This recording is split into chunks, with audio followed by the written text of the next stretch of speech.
झारखंड विधानसभा चुनाव में राजद के सामने चुनौतियां बेशुमार है।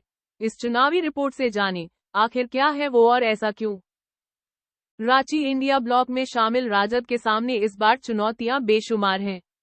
आलम तो ये कि राजद के इकलौते विधायक सत्यानंद भोक्ता का चतरा से चुनाव लड़ना नामुमकिन है, क्योंकि चतरा सीट एससी के लिए रिजर्व है, जबकि भोक्ता जाति को एससी कैटेगरी से निकालकर एसटी का दर्जा दिया जा चुका है।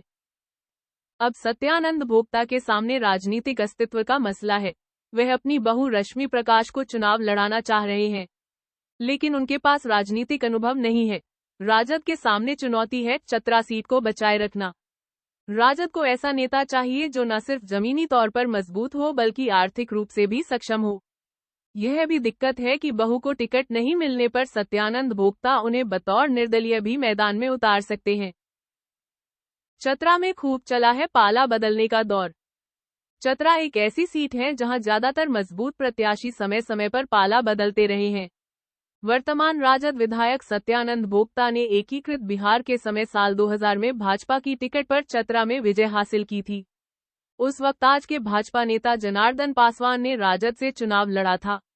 झारखंड बनने के बाद 2005 में हुए पहले चुनाव के समय भाजपा की टिकट पर सत्यानंद भोक्ता ने राजद के जनार्दन पासवान को हराया था। 2009 में समीकरण बदल गया था। भाजपा ने सूबेदार पासवान को प्रत्याशी बना दिया। वह राजद के जनार्दन पासवान से हार गए थे।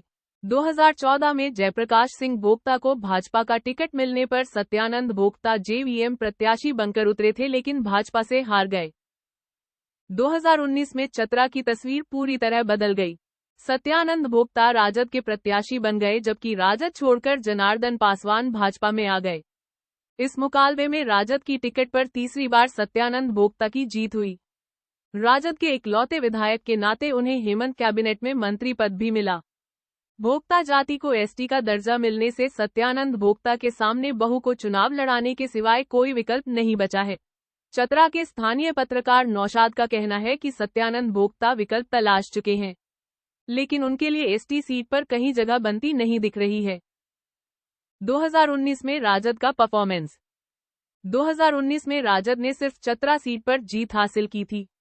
एक सीट पर प्रत्याशी की जमानत जब्त हो गई थी। देवघर एससी सीट पर राजद के सुरेश पासवान ने जबरदस्त टक्कर दी थी।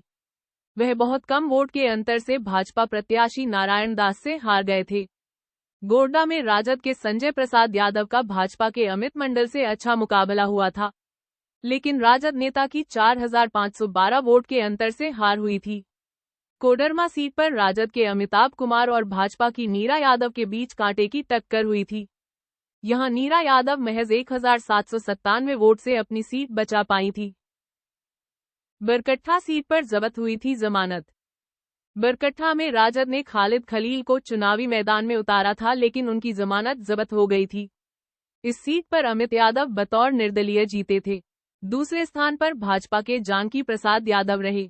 राजद प्रत्याशी को महज 4867 वोट मिले थे। इस बार अमित यादव भाजपा में जा चुके हैं। सिर्फ चतरा सीट पर राजद का खाता खुला था। यहां सत्यानंद भोक्ता ने भाजपा के जनार्दन पासवान को हराया था।